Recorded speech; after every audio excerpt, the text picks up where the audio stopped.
নমস্কার বন্ধুরা, তোমরা সবাই কেমন আছো? আশা করি খুব ভালো আছো। আমরাও খুব ভালো আছি। শুভ নবরাত্রি সবাইকে। দেখুন, এখানে আজকে আমরা বানাচ্ছি ঠেকুয়া। ঠেকুয়াটা দিদি বানাচ্ছে। দিদি খুব ভালো ঠেকুয়া বানায়। এখানে আগে দিয়েছিল 2 বাটি ময়দা, তারপরে দিল 1 বাটি আটা, আধা বাটি সুজি আর 2-3 চামচের মতন দিদি ঘি দিয়ে দিচ্ছে। ঘি দিলে খাস্তাটা ভালো হয়, একদম বিস্কিটের মতন খেতে লাগে। এটাই বলো তোমরা, মার্কেটে পাওয়া যায়। দিয়ে দিলাম। আর একটু তেল দেব, দিয়ে দিচ্ছি রিফাইন তেল।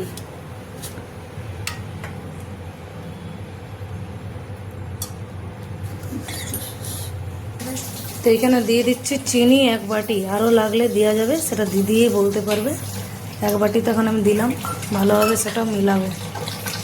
তো এখানে আরও আধা বাটি চিনি দিয়ে দিচ্ছি। আর এখানে ঠেকুয়ায় দেওয়ার জন্য একটু বাদাম ভেজে নিচ্ছি। তো এখানে বাদামটা ভাজা হয়ে গেছে, এটাকে পুরো গুঁড়ো করে নেব।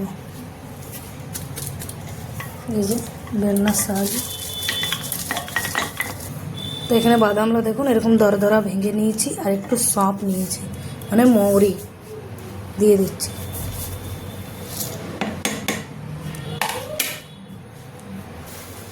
খুব ভালোভাবে কিন্তু মিলাতে হবে। আর এখানে ঘিটা একটু বেশি করে দিতে হবে, যেমন 1 কাপের মতো, তাতেই খেতে বিস্কুটের মতন লাগবে খাস্তা। তো এখানে দিদি একটু একটু জল দিয়ে দিয়ে আটাটাকে মেখে নেবে।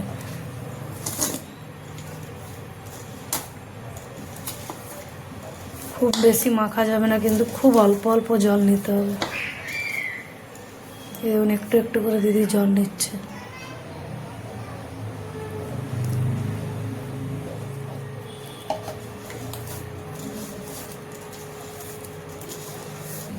তো এখানে দেখুন মিলানোর টেকনিকটা আমার দিদি কিভাবে হাতে ম্যাশ করে করে মিলাচ্ছে। এই দেখুন, খুব ভালোভাবে এভাবে মিলাতে হয়, নাহলে কিন্তু ঠেকুয়া ভালো হবে না খেতে।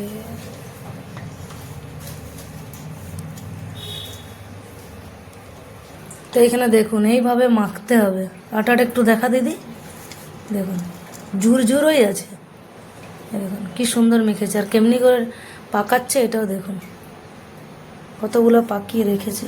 এই যে এই ঝুড়িটা দিয়ে এগুলো এমনিভাবে ঠুকবে না, গোল গোল পাকাচ্ছে। তো চলুন সব পাকা হলে দেখাচ্ছি। দিদির সাথে সাথে আমিও এরকম গোল করছি। এ দেখুন কি সুন্দর হচ্ছে। এগুলো করতে কিন্তু খুব মজা লাগে কথা বলে বলে। এই ঠেকুয়া একলা বানালে ভালো হয় না, দুজন মিলে বানালে একটু কাজটাও কম হয়ে যায়, খাটনিটা, আর খুব ভালো লাগে কথা বলে বলে বানাতে।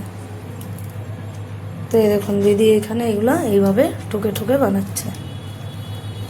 এটা কাঁটা চামচ দিয়েও ডিজাইন দিতে পারেন। এই দেখুন এই যে একটা বানানো হয়েছে।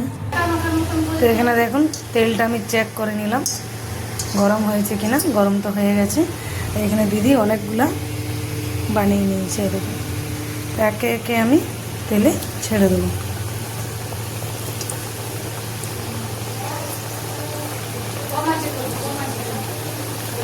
এটা কম আঁচ করে ভাজতে হবে, মিডিয়াম আঁচ। এখানে দেখুন ভাজা হয়ে গেছে, উঠিয়ে যাচ্ছে।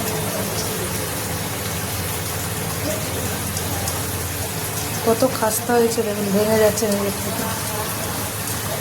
এইভাবে আপনারাও ঠেকুয়া বানিয়ে দেখবেন, নিশ্চয়ই ভালো হবে। যেমনভাবে দেখিয়েছি তেমনভাবে বানাবেন।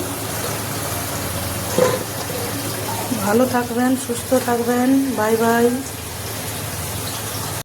তো এখানে দেখুন সব ঠেকুয়াগুলো হয়ে গেছে, কি সুন্দর হয়েছে। এটা ঠান্ডা করে কোটোতে ভরে রেখে নেব। খুব খাস্তা হয়েছে দেখুন।